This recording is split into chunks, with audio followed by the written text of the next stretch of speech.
एक दिन शंभु सा कहथिन भवानी, जाई छी नैहरा हम सुनु यौ मसानी।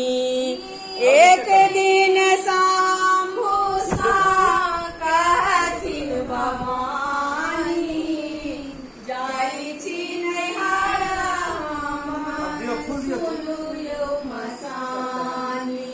नैहरा में जावत छलियै तीन तक कह दियो।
ऋषि, लो जाओ।